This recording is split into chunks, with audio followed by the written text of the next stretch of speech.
ఈ video last దాకా చూడండి, సబ్స్క్రైబ్ చేయండి. బచ్చల కూర టమాటా ఎలా వండాలో వీడియోలో చూపెడుతున్నాం. ముందుగానే బచ్చల కూరను శుభ్రంగా కడిగి చిన్నగా కోసుకున్నాం. టమాటాలు దానికి కావాల్సిన ఐటమ్లన్నీ కోసి రెడీ పెట్టుకున్నాం.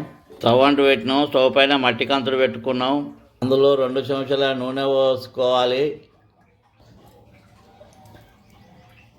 1 చెంచాడు పోపిత్తులు, 1/2 చెంచాడు జీలకర్ర, ఉల్లిగడ్డలు, ఎండుమిర్చి, కల్జామాకు ఇలా దూరగా కొలుచుకోవాలి.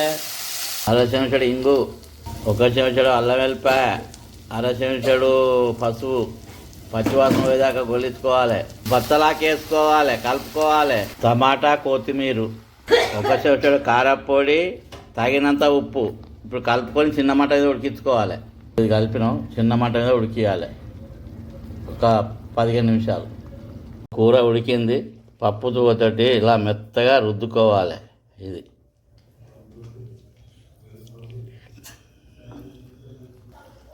ఇప్పుడు రుద్దుకుంటాం.